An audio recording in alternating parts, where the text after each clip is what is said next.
what to do with one 45-foot, 8-ton whale dead on arrival on the beach near Florence.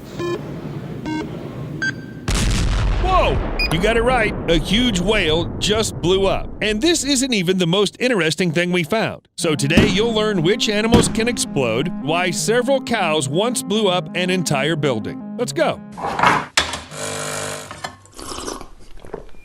In old newspapers, sometimes you can find amazing things. Let's open the Los Angeles Herald from February 1st, 1910. On page 16, you read the headline, "Wait, what? Duck exploded? A man lost his eye?" Yeah, this sounds like complete nonsense, but such an event really happened. When Mr. Perkins tried to lift a perfectly ordinary at first sight duck, it quacked and exploded. Literally, several hundred pieces scattered all over the yard, and one of them hit a poor man in the eye. Later, it turned out that the duck had eaten the yeast, it began to inflate from the inside, and boom! You won't even see it in the movies, and the insurance company's unlikely to believe it. What if I told you that 90 cows can blow up an entire building? Yes, literally. Don't believe it? Well, that's understandable, because they aren't even ducks. And it's unlikely that anyone would sell cows explosives even on the black market. Okay, now I'll show you one thing, and you'll get rid of any doubts instantly. Oh, got it. Whoa, whoa, whoa, whoa. What does this have to do with cows blowing up buildings and intestinal gases? This is the strangest combination of things you can imagine. First of all, let's face the obvious. Intestinal gases are really inflammable. About 30% of people can boast such a feature of their bodies, all because of the high methane content. A special bacteria is responsible for it, and scientists believe that the flammability of gases is inherited. So if your grandfather, great-grandfather, and father know how to passionately release gases to a lighter, then you can also have this superpower. But use it with caution. You could accidentally ignite not only your clothes, but even your intestines. Once a building in the German commune Rasdorf suddenly caught fire. At that moment, there were 90 cows inside. One of them suffered. And of course, the animals were very scared. The police started the investigation. Surely at first, the officers suspected some hooligans or activists, but eventually it turned out that the explosion was made by the cows themselves. Not on purpose, of course. Because of the burps and flatulence of cows, a high level of methane was formed in the stable. All that was missing was a tiny spark, and it appeared because of static electricity. It's believed that cows emit up to 500 liters of methane daily, but it's usually simply removed through ventilation. That's why it's very important to ventilate if there's a cow nearby. And don't forget the fresh air. But let's leave the German cows alone and move in space and time. November 1970, a whale was thrown onto a beach in Florence, Oregon. It happens all over the world from time to time, and these guys were going to blow up the body of the animal with dynamite.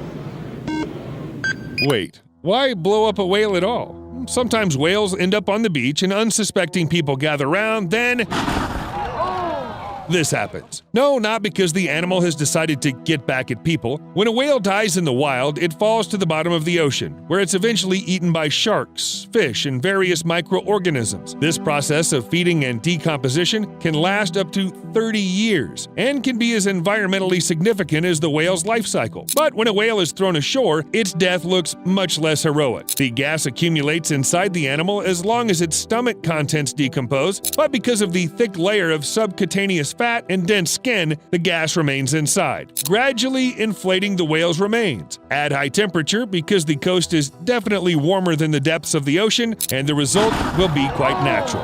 However, most often, whales don't explode by themselves. This happens when people are trying to influence them. For example, open them. And what about those guys with dynamite?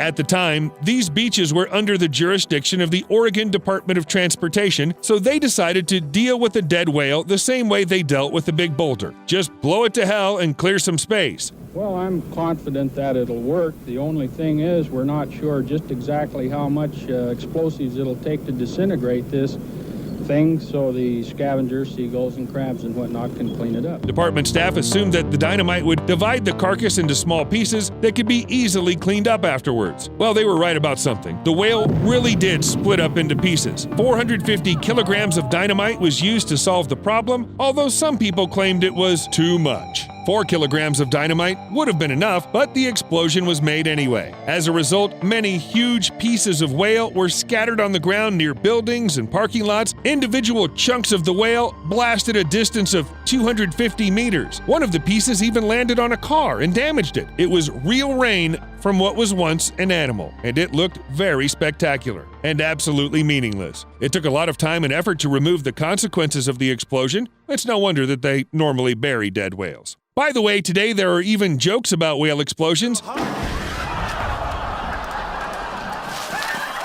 And believe me, watching something like this isn't the most exciting scene. That is, of course, very unusual. But according to marine biologist Andrew Thaler, decomposing whale is one of the worst smells in the world. However, not only whales explode, toads do quite successfully too. And no, you don't need to inflate them like in Shrek. Seriously, no, don't do it. In April 2005, representatives of the Nature Resources Conservation Service watched toads in Hamburg inflate from gases and explode, spreading their insides up to 1 meter away. Most often, this happened at night. Within a few days, about 1,000 toads died this way. At first, they increased in size by about 3.5 times, then exploded and were still alive for some time after. Scientists couldn't understand why this happened. They thought about viruses or fungal infection, but it turned out that the ravens were to blame for everything. They attacked toads, aiming at the liver. Apparently, this is considered a kind of delicacy since the Prometheus. The toads, of course, weren't delighted and tried to defend themselves in the usual way, swelling up to seem bigger. But the lack of liver, plus the expansion of blood vessels, lungs, and intestines, gave an unusual reaction. It was explosive. But exploding animals aren't only a funny phenomenon that interests scientists, they were also used as weapons. Well, in any case, they were going to be used. And we're not talking, of course, about whales or toads, which are able to burst simply because of some physiological process. Exploding rats, or bomb rats, were weapons developed by the British Special Operations executives during the Second World War. It was simple. They planned to stuff rats' bodies with explosives, then throw into the boiler room of the enemy. It was assumed that the employee who discovered the rat would throw it into the fire, which would lead to an explosion. You could probably agree there's something brilliant about it, but as often happens with good ideas, it was never realized. The leak of information led to the fact that the information about the rat bombs got into the hands of the enemy. Not a single rat has ever been detonated, perhaps for the best. However, this wasn't the only example of explosive animals at that time. In the United States, the use of bats carrying small incendiary devices was seriously discussed. At the same time, the Soviet Union developed so-called anti-tank dogs. I think you already guessed how they acted. Other attempts included training dolphins. They had to detect and destroy enemy ships, of course, at the cost of their own lives. All this is really very sad, but at the same time, people were willing to do anything to win the war.